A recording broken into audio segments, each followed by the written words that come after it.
오늘은 이 베드로에 대한 공부를 하도록 하겠습니다.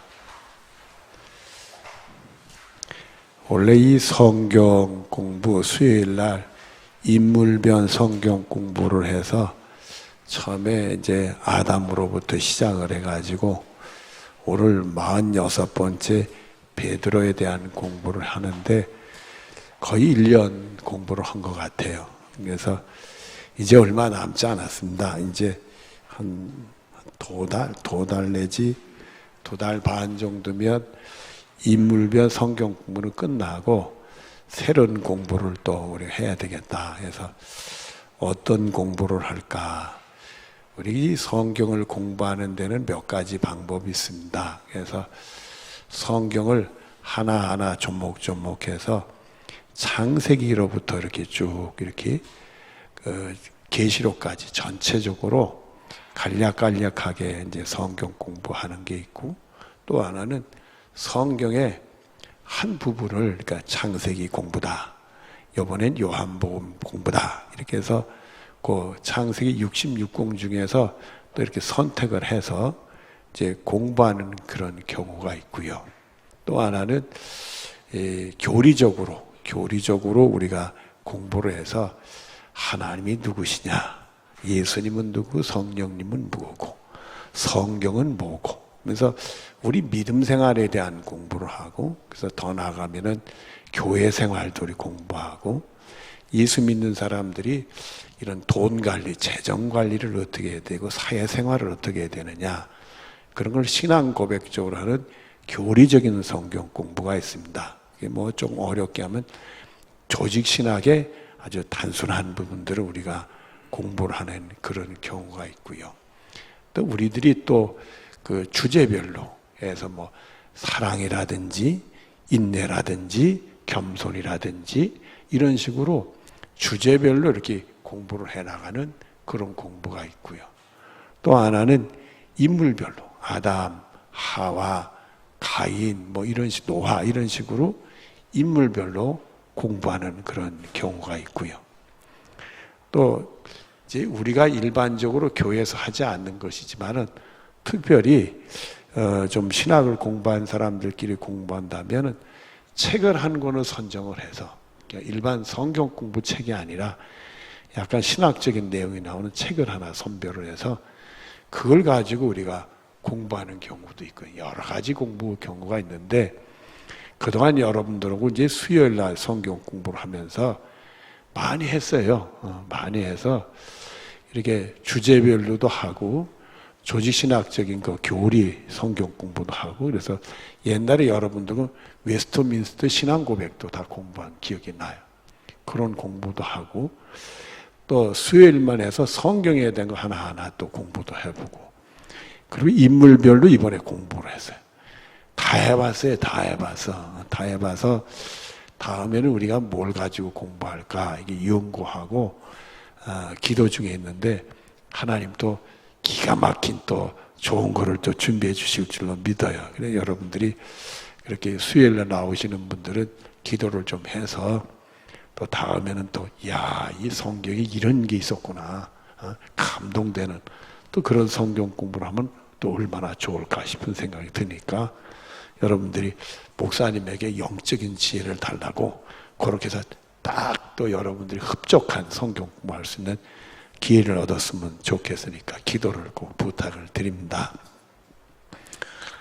오늘은 베드로에 대한 공부인데, 이 베드로에 대한 공부를 양이 좀 많죠. 베드로라는 인물은 성경의 많은 부분을 차지하고 있어서 양이 좀 많아요. 바울도 또 양이 많을 테지만은 이 베드로도 뭐 적지 않아요. 그래서 대략 제가 중요한 부분만 뽑아서 이렇게 해야 되는데, 오늘 공부하고 다음 주 공부를 해볼 생각을 하는데, 안 되면 한 주 더 공부하려고, 여러분 인쇄물 이렇게 앞뒤로 인쇄가 돼 있는데 이걸 가지고 2주를 해보려고 하지만은 이게 양이 많아지면 3주까지 공부해 보려고 지금 생각 중에 있으니까 여러분들이 같이 공부를 했으면 싶습니다. 자, 우리가 오늘 베드로 공부 첫 번째 공부인데요. 1번의 베드로의 이름을 뜻은 무엇, 듣고 있는 거와 돌이라는 뜻이 있습니다. 이렇게 되어 있어요. 우리가 베드로를 긍정적으로 보면은 잘 듣고 돌 같은 만석 같은 믿음을 가진 사람이다. 베드로처럼 은혜를 잘 받는 사람이 없었던 것 같아요. 잘 듣고 반석 같은 믿음을 가지고, 이게 돌이라니까 돌머리라고 그러지 마시고요. 반석 같은 믿음이라고 이렇게 보는 게 좋을 것 같다. 근데 이 이름의 뜻하고 본인의 신앙생활이 똥 맞는 건 아니에요. 똥 맞는 건 아닌데 그래도 이렇게 은혜롭게 생각하는 게 좋을 것 같아요. 전에도 한번 수요일 날 얘기했지만은 제 이름이 성서적인 이름은 아니에요. 사실은 성서적인 이름은 아니고 지은 분도 성서적으로 지은 것도 아니고요. 제 조상이 안씨니까 그냥 안씨인 거고, 또 어떻게 알긴 알았는지 우리 외할머니가 제 이름을 정해 주셨는데 피난 나와서 남자들이 다 없으니까 외할머니가 이렇게 가우적을 하면서, 피난민들은 원호적이 없고요 가우적이 이렇게 되는 경우가 있어요. 그래서 그 여자분들 기억으로 호적을 만드니까 뭐 오죽하겠어요. 사람 이름 틀리지 않은 것만 다행이지. 그래서 제가 출생을 하니까 그 출생 신고를 할 때 이름을 올리잖아요.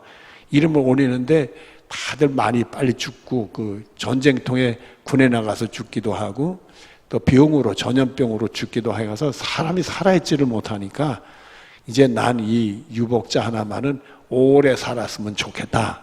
할머니 생각엔 그런 생각이 있었던 것 같아요. 그래가지고 제 이름을, 그 허는 학렬이니까 안자하고 헌자는 바꿀 수가 없으니까 가운데 명자를 수명명자로 써달라고 그랬대요. 오래 좀 살게 해달라고.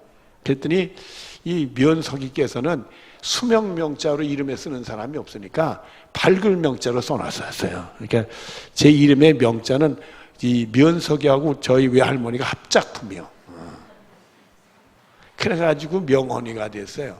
근데 예수 믿고 나서 가만히 처음엔 이 명언이라는 이름이 저한테는 굉장히 불만스러웠어요. 여러분들 이 사람이라는 게 말을 어릴 적부터 졸졸졸졸 하는 달변인 사람은 괜찮지만 말이에요. 저처럼 나이가 이렇게 어려서도 말이 더디고 말 표현이 그냥 이 혀가 어눌해가지고 말랄랄라 이렇게 말 표현을 요즘엔 잘하는 편이에요. 제가 옛날엔 잘 못했어요. 그런 사람한테는 제 이름 석자가 소개할 때 힘들어요. 안명훈이라는 이름 대기가 얼마나 힘든지. 제 이름을 대는데 가뜩이나 긴장한 데다 이름 대면 이름을 틀려. 여러분들 보면은 여러분들 친구나 동료 중에서 자기 소개할 때 이름 틀리는 사람 있죠. 여러분 중에도 있을지 몰라. 저도 그랬어요. 그래가지고 어느 자리에 가서 사람을 소개하게 되는 자리는 제가 제일 싫어했어요. 내 이름 석자 될 때마다 틀리니까 내가 속상해가지고 사람 앞에 쓰는 게 두렵고 아유 싫고 그랬었어요. 그랬는데 왜 그런가 했더니 어느 국어학자가 그런 말을 하더라고요. 이름은 이렇게 성과 이름 두 자 이렇게 세 자가 돼 있잖아요. 그때 성이 두 분들은 네 자가 되겠지. 되자는데 그게 말 이름 속에 이 그 단어에 받침이 없어야 된대. 그래야 부르기가 좋다. 하나락도. 예를 들어서 김철수. 김도 받침이 있고 철도 받침이 있고 수가 받침이 없잖아요. 철수. 이름이 그렇게 받침이 없는 이름은 발음하기가 편하대. 근데 저처럼 받침이 다 있는 거는 발음하기가 힘들대. 그러니까 우리나라의 그 이름의 받침들은 대부분이 유성음이에요. 유성음 받침을 둡니다. 유성음이라는 게 뭐냐면 미음, 니을, 이응, 니은 이런 게 들어간 게 유성음이요. 근데 이제 시어, 치읓 이런 게 들어간 것은 무성음이라고 해서 그건 발음이 더 힘들어요, 사람들이. 근데 주로 유성음이 우리말에 많이 들어가는데 여하튼간에 받침이 세 글자에 다 있는 게 발음하기가 힘들대요.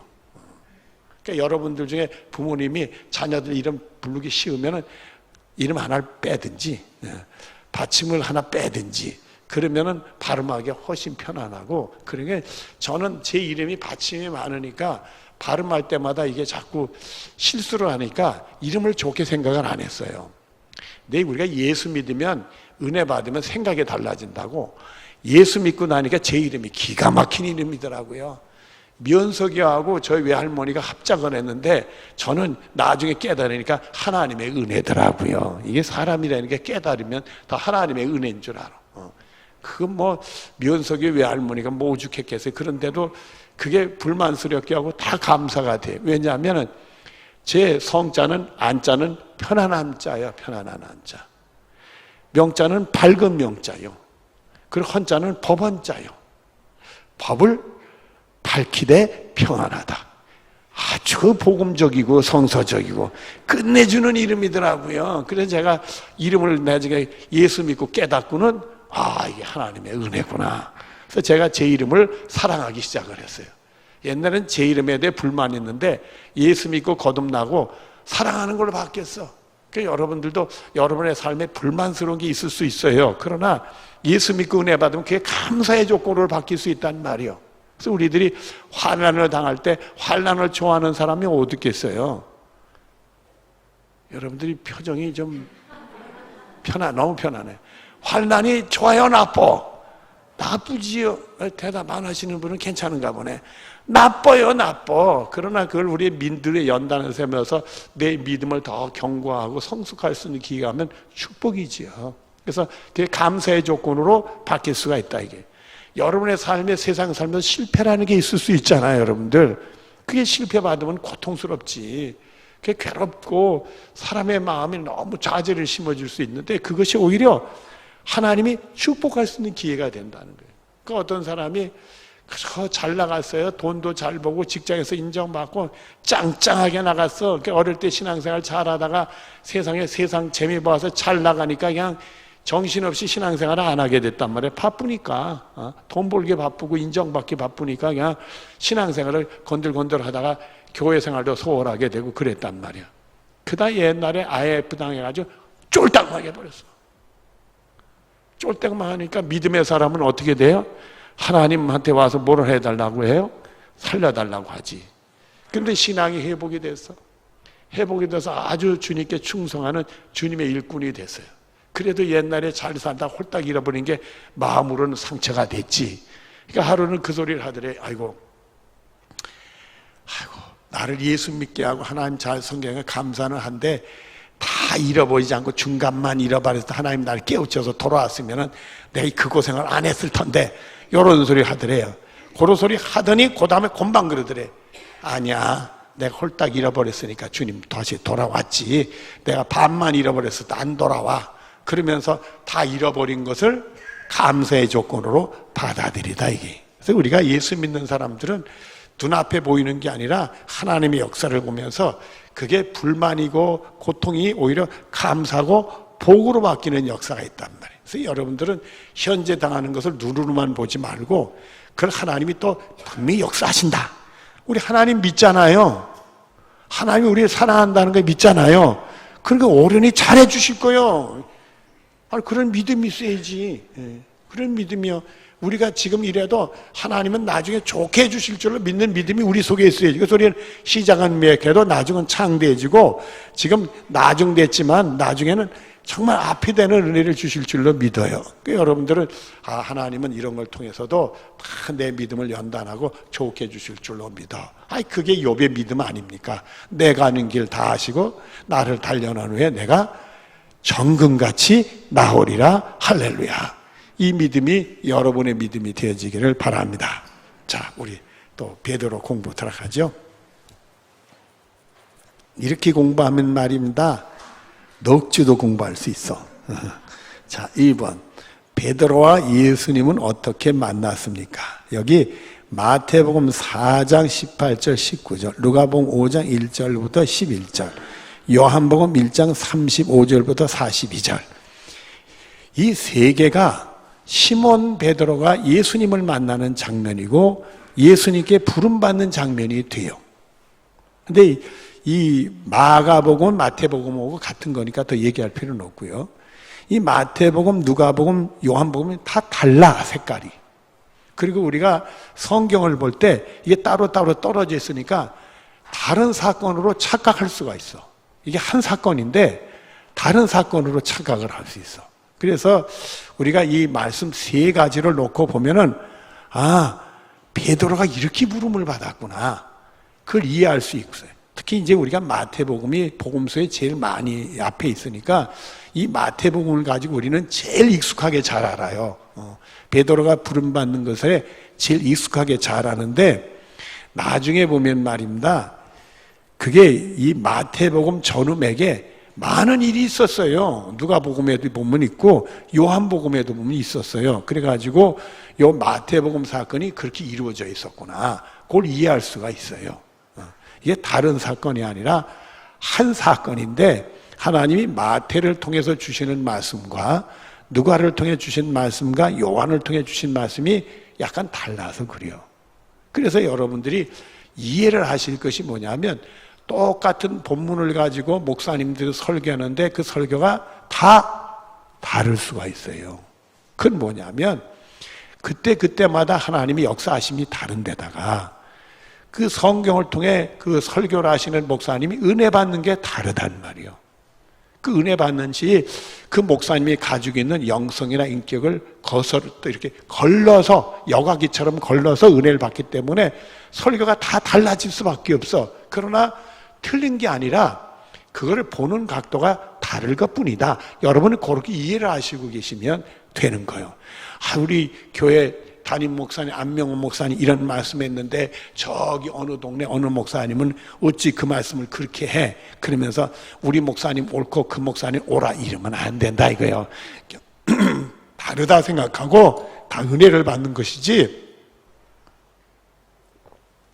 한 것만 옳다고 생각하면 안 된다. 그래서 우리가 성경을 보면 같은 내용을 가지고 다르게 나오는 것들이 있어요. 조금씩 다르게 나오면 왜 여긴 이런데 저긴 저래요. 싸움 붙이지 말아요. 그 싸움 붙이는 사람들은 신학하는 신학자들이 할 일이고 우린 할 일이 아니에요. 그거를 연결해서 어떻게 은혜를 받을 건가 그거를 붙드는 게 우리들이 해야 될 일이에요. 그러니까 여러분들은 그저 말씀을 통해 항상 은혜 받는 축복이 있어지기를 바랍니다. 자, 먼저 마태복음부터 봅니다. 마태복음은 4장 18절 19절을 우리가 같이 보도록 하겠습니다. 시작. 갈릴리 해변에 다니시다 두 형제 곧 베드로라는 시몬과 그 형제 안드레가 바다에 그물을 던진 것을 보시니 그들은 어부라 말씀하시되 나를 따라오라 내가 너희를 사람 난 어부가 되게 하리라 하시니 이렇게 됐어요. 이 말씀을 보면 다짜고짜 예수님이 갈릴리 바다에 와가지고 고기 잡고 있는 베드로와 시몬을 보고 야 나를 따라오라 내가 너희를 사람 난 어부가 되게 한다 했더니 이 사람들이 어부 생활이고 뭐고 다 가정을 때려치고 예수님을 따른 걸로 돼 있어요. 이 말씀만 보게 되면 이 사람이 어떻게 이렇게 될 수가 있을까? 난데없는 사람이 와가지고 그 해변가에 서가지고 나를 향해 부르면서 내 고기 잡고 있는데 야 명언아 나를 따라 내가 너 사람 낚는 어부가 되게 하리라. 아마 저를 그렇게 부르면 제가 그 사람을 쳐다보면서 좀 뭐 먹던 사람이야? 응? 갑자기 왜 나를 불러? 나하고 아는 사람이야? 혹시 이럴 수 있어요. 다짜고짜 알지도 모르는 사람이 자기 따라오래. 웃기지도 않는 일이지 내가 왜 따라가? 근데 여긴 그랬어요. 그래서 우리들은 어떻게 보느냐 하면 이건 신비적인 일로 하나님이 베드로의 눈을 밝혀서 예수님을 알아보게 해가지고 이런 선택받는 놀라운 은혜를 경험하게 됐구나. 그래서 예수님을 따르면서 모든 거 다 내려놓고 오로지 예수님밖에 모르는 사람이 돼서 사도 베드로의 그 유명한 하나님이라는 하나님의 충성된 일꾼을 세우고 결국은 주님을 위해 순교까지 하는 승리하는 사람이 되어지게 됐구나. 우리 이렇게 보는데 이 누가복음과 요한복음에 보면 그 전후의 일들이 있어요.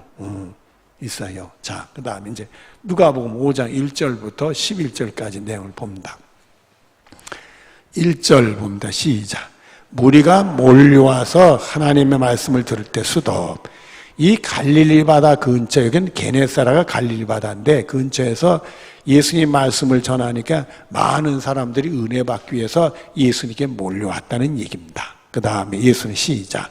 예수는 게네사라 호숫가에 서서 호숫가에 배 두 척이 있는 것을 보시니 어부들은 배에서 나와서 그물을 씻더라. 그래서 말씀을 가르치다 보니까 배 두 척이 고기를 잡고 있다가 이제 고기를 다 잡았는지 그물을 씻고 있었다 이거예요. 그러고는 3절을 같이 시작. 예수께서 배 한 척에 오르시니 그 배는 시몬의 배라. 육지에서 조금 떼기를 청하시고 앉으사 배에서 무리치를 가르치시더니. 그래서 그 배가 육지에 닿고 있으니까 예수님이 한 배 위에 오르셨어요. 그 올라서서 가르쳐서 이 바닷가에서 하나님 말씀을 가르쳤는데 그 배가 누구 배냐면 시몬의 배요. 그래서 이 시몬이라는 것은 베드로의 이름이요. 그래서 베드로의 이름은 세 가지입니다. 원래가 시몬이고 베드로고 그 이름은 게바다. 예수님 붙여준 이름이 게바라는 이름이 있는데 그는 일반적으로 베드로다 이렇게 부르는데 원래 유아 때부터 불리는 이름은 시몬이요. 그래서 우리가 보통 베드로를 시몬 베드로 이렇게 부르죠. 그 배에 올라가서 말씀을 가르쳤어요. 자, 그랬더니 4절을 봅니다. 시작. 말씀을 마치시고 시몬에게 이르시되 깊은 데로 가서 그물을 내려 고기를 잡으라. 수독. 거기서 말씀을 잘 가르치시더니 갑자기 수독으로 오시고는 시몬을 보고 야 시몬아 너 깊은 데로 가서 그물을 던져라. 그러니까 이 베드로를 딱 지목을 해서 베드로한테 명령을 내려서 깊은 데 가서 다시 고기 잡아라. 그물을 내려라. 그물을 씻고 있었는데 말이요. 내려라. 그렇게 된 거예요. 그랬더니 5절에 같이 봅니다. 시작. 시몬이 대답하이르되 선생님 우리들이 밤이 새도록 수고하였으되 잡은 것이 없지만은 말씀을 의지하여 내가 그물 내리리다 하고 이렇게 됐어요. 그랬는데 시몬이라는 베드로가 무슨 말을 하느냐 하면 지금 그물을 씻고 있는데 깊은 곳에 가서 또 고기를 잡으라고 그러니까 제가요 밤이 새도록 고기를 잡았는데 고기를 잡지 못했어요. 그래서 오늘은 안 되는가 보다고 그물을 씻고 있는 중이에요. 그런데요 주님이 그러니까 제가 그냥 깊은 곳에서 다시 그물을 한번 던져 볼게요. 그런 말을 한 거예요. 그때 뭐라고 하니 말씀에 의지해서 잡은 것이 없지만은 말씀에 의지해서 그물을 내리다. 제가요 이 말씀의 은혜를 받았어요. 내가 여기 내려오기 전에 이 말씀이 저한테 주신 말씀이에요. 내려오는데 기도원이 다 이 기도원을 시작하신 현광수 목사님이라는 분은 돌아가셨고요. 또 이옥순 권사님이라는 분이 살아계셨는데 연로해가지고 거동도 잘 안 돼요. 그러면서 오랫동안 현광수 목사님이 치매로 고생을 하셔서 92세에 돌아가셨는데 이 기도원이 기도원 역할을 못했어요. 제대로. 그래서 기도원에 은혜 받은 사람 10여 명이 남아있고 그 다음에는 기도원에 오는 사람 가는 사람이 기도원 구실을 못하니까 그 오는 사람이 없었어요. 없었고 그런데다가 요한계시록을 가지고 주로 공부를 해서 제가 올 때 그 김신희 목사님이 나 잊어버렸네. 말세 집회? 말세 집회인가?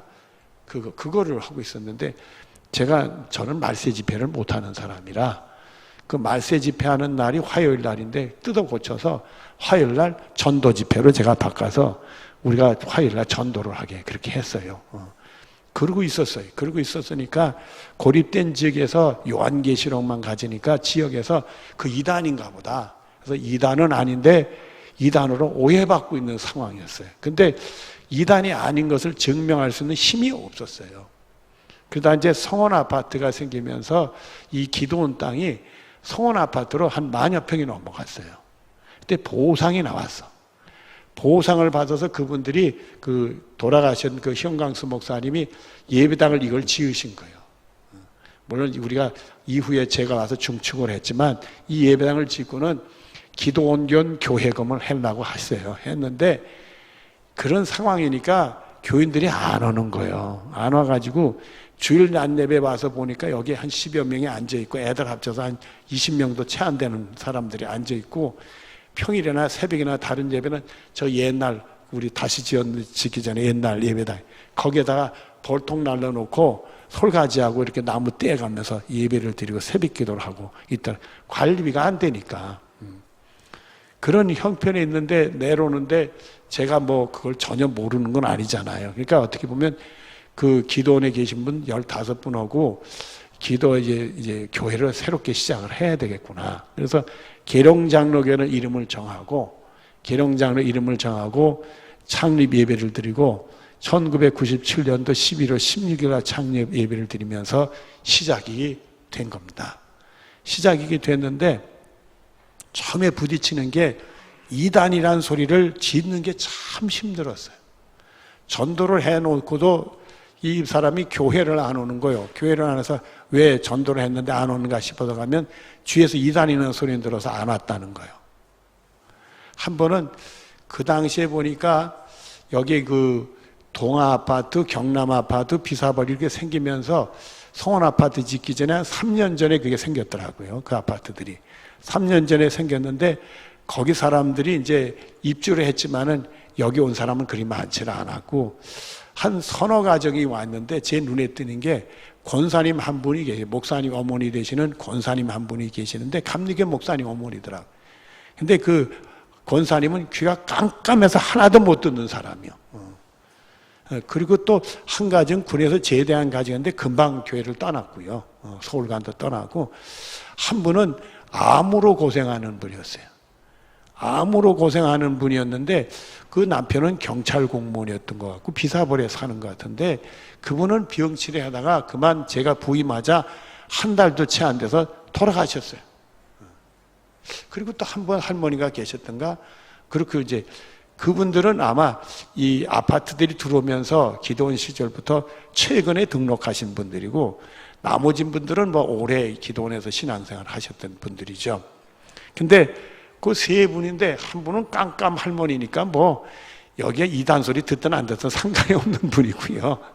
한 분은 금방 갈 분들이고 그러니까 뭐 그러건데 한 분은 그만 돌아가셨어요. 돌아가셔서 그분이 장례식을 제 기억으로는 저기 향안리 좀 지나서 그래서 장지가 있었던 것 같아요. 이 지역 사람이라 그런지. 근데 병 걸린 사람이라 기도원 겸해서 교회하게 여기 와서 병을 좀 고치볼까 하다가 그만 제가 오자마자 한 달 만에 돌아가셔서 장례를 치는데 세상에 이 장례식을 치르러 가는데 애들이 따르면서 그냥 놀리면서 따라오다고요. 이게 이단이라고. 그러니까 그냥 마음이 영 스산하더라고요. 지역에 있는 교회 그 다른 교회 교인들이 자꾸 이단이라는 소리도 하고 그러니까 참 교회하기가 너무 힘들더라고요. 힘들어서 내가 이 지역의 연합회에 제가 참여를 해야 되겠다. 그래서 연합회에 등록을 했죠. 그러니까 제가 살아가고 목회하고 신학교를 가지고 들어가니까 나를 차마 이단이라는 소리는 못하지요. 그래서 나를 받아주는 곳은 얼마나 나를 그냥 쫄병이처럼 시키는지 말이에요. 뭐 이렇게 연합회에서 뭐 활동하면 현수막을 걸라 그러면 날 보러 걸라 그래. 그래서 나도 나이살 먹었는데 날 보러 걸려면 아무 소리 안 하고 내가 나무에 올라가서 현수막 쳐매고 아주 꼬북노릇했어요. 꼬북노릇했어. 꼬북노릇하면서 연합회 하다가 어떤 시점에는 내가 연합회에서 나오고 말았는데 그런 과정을 거치면서 괴로울 때 저를 이렇게 사랑하는 목사님이 한 분 이렇게 지금 돌아가신 목사님인데 장로의 신학대학교 동문회장까지 지난 아주 훌륭한 목사님이요. 그 목사님이 충고를 하더라고요. 얘야 걱정하지 마라. 교인 출석이 250명이 되면 이단이라는 소리 지워진다. 그러더라고요. 근데 우리 교회가 만 1년 만에 출석 교인이 250명이 됐어요. 그러면서 지워지더라고요. 이단 소리는 못 하더라고요. 왜냐하면 그 250명이 나가서 그런 소리 하지 마라 그러니까 싹 없어지더라고요. 교인들이 다 막더라고요. 그래서 그 목사님 말씀의 뜻이 그거였구나. 그러면서 건강하게. 그 후에 한 분이 오셔서 우리 교회 이제 군인 부인이었는데 우리 교회에서 신학을 하시고 여전도사님을 했었어요. 근데 그분이 이제 우리 교회에서 여교육장을 했는데 그 전에 자기도 이단 소리 들었다면서 지금은 아니라고 하면서 우리 교회 오시고 그랬거든요. 근데 그분이 이름이 김광희 전도사님이라는 분인데 옛날 분들은 기억날 거예요. 근데 이 양반이 옛날에 이단이라는 소리 듣는데 얼마나 웃기는 소리 들었냐면 지금 여기 베델 예배당 옛날은 구예배당에 그 뒤에 종탑이 하나 있었어요.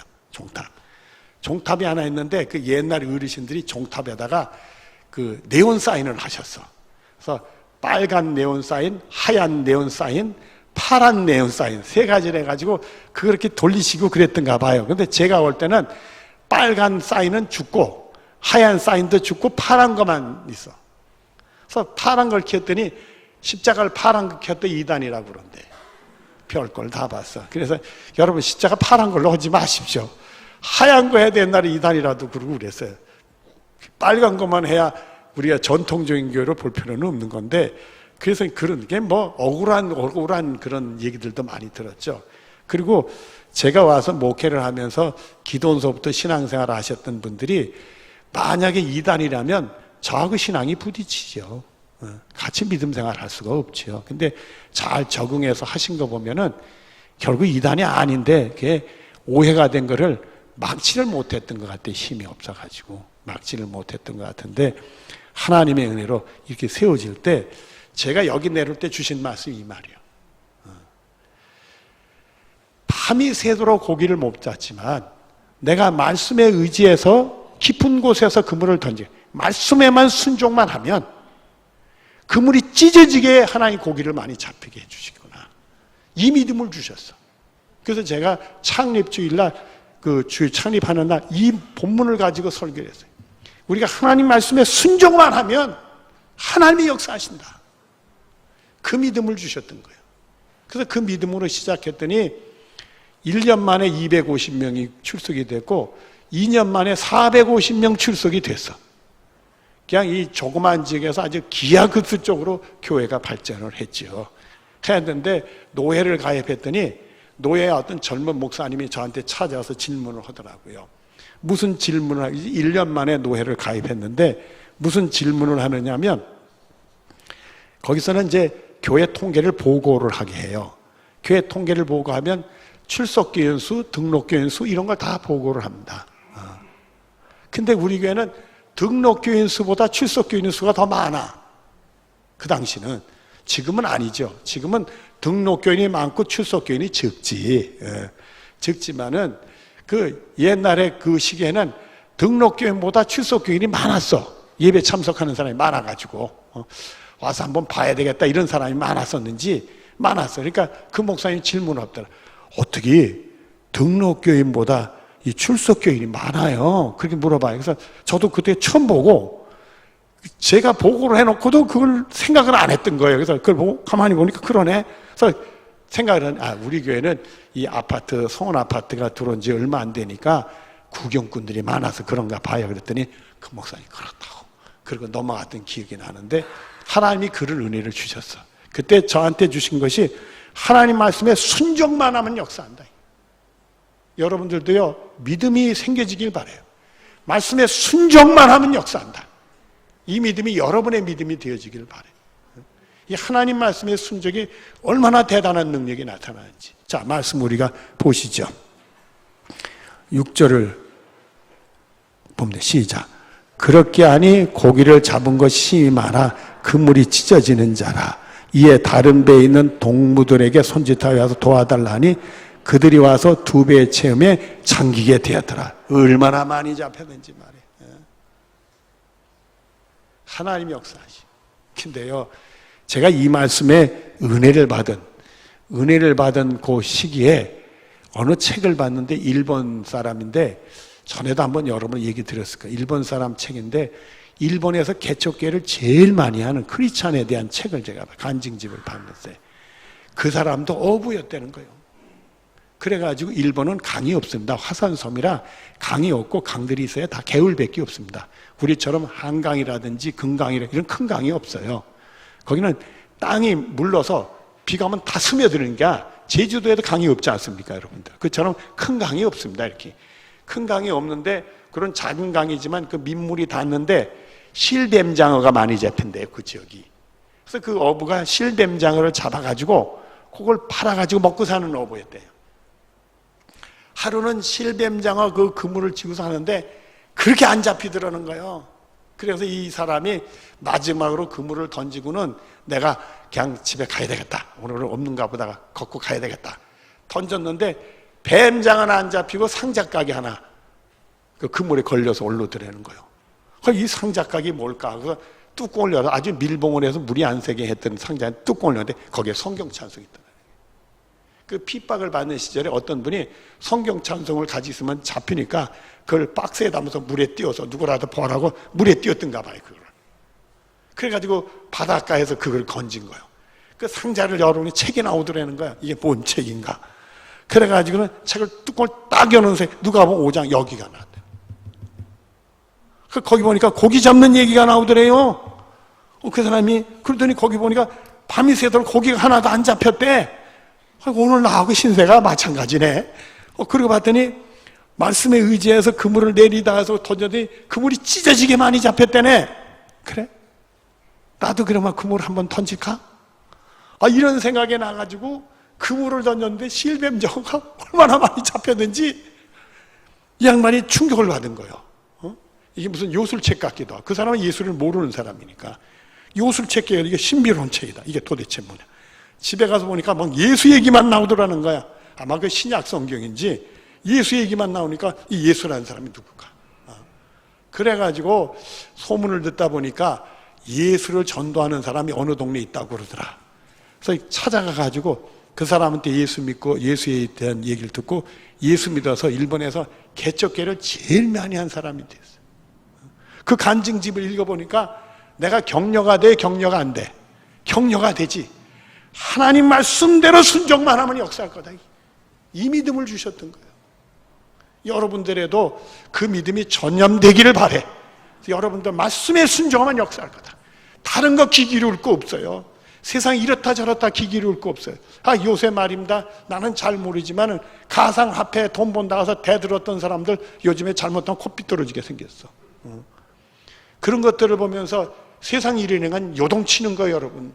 지금 잘 된다는 게 제가요 얘기 들어보니까 우리가 코로나 생긴 다음에 제일 뭐가 없다고 난리친 게 뭐죠? 마스크 생산업자들이 뭐 그렇게 많이 생산해서 소비될지 몰랐더니까 정신없어서 마스크 없다고 그래가지고 마스크 뭐 빨리 만들라, 왜 정부에선 마스크 제공이 어떠냐 해가지고 그냥 난리 쳤잖아요. 그래서 마스크 값이 천정부지로 막 기어 올라갔잖아요. 근데 지금 마스크 업자들을 다 부도 위기래. 너무 많이 만들어 놔가지고. 그러더니 그 다음에 어떤 업자가 난리냐 이거. 이 아크릴 업자가 그냥, 여러분 이 아크릴 하나 하는데 말입니다. 여기서 저기 저 판때기 하나가 요거 판때기 이렇게 해서 뭐 철 이렇게 세붙이 판게 이게 15만 원이요. 어마어마해 이게 지금. 그러니까 지금 난리 쳐가지고 이거 업자가 돈 벌었는데 지금 뭐래? 부도 위기래. 세상 일은 그런 거예요. 그래서 옛날 농사하는 집사님이 얘기를 들었는데 이 농촌진흥청에서 교육을 한대. 그러면은 무슨 농사를 하면 돈을 보고 이렇게 농사 방법을 가르쳐 준대.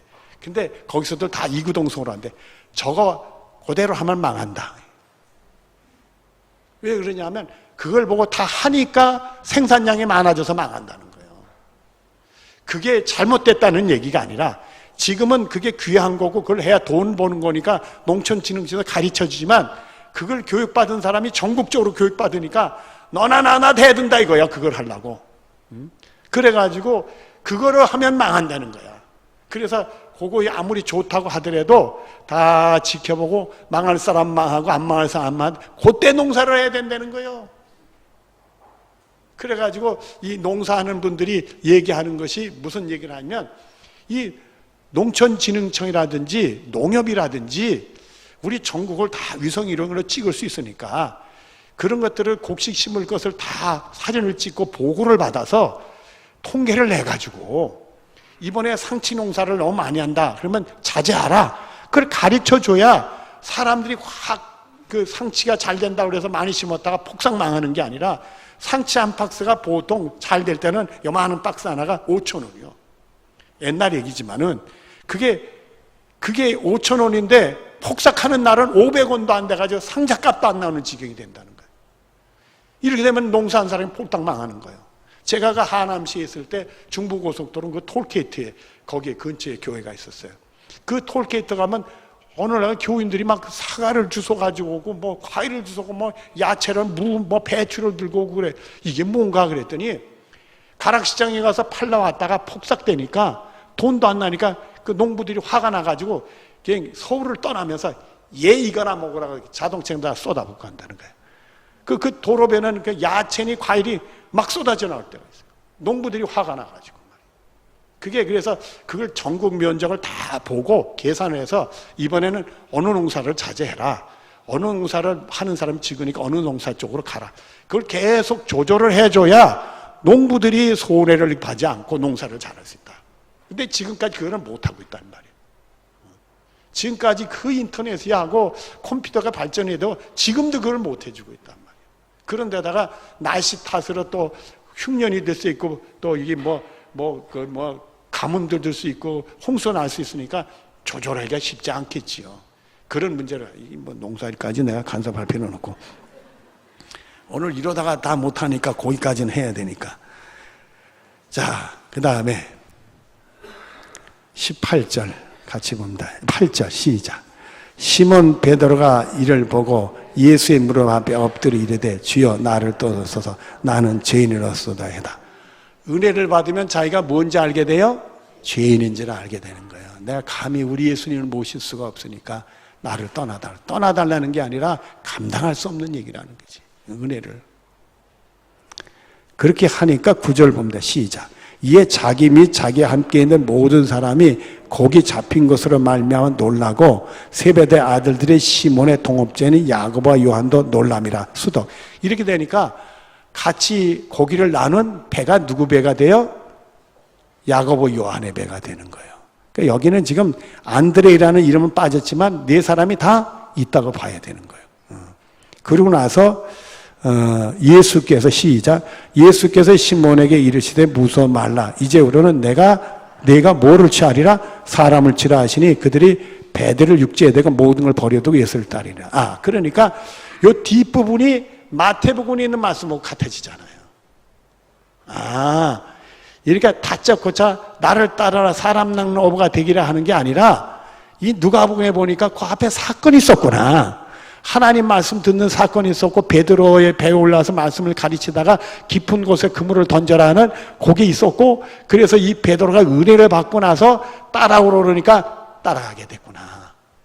그러니까 여러분 마태복음과 누가복음 합치니까 전후백이 논리적으로 연계가 되고 베드로가 예수님을 따를 수밖에 없겠구나. 그거를 우리가 알게 된단 말이에요.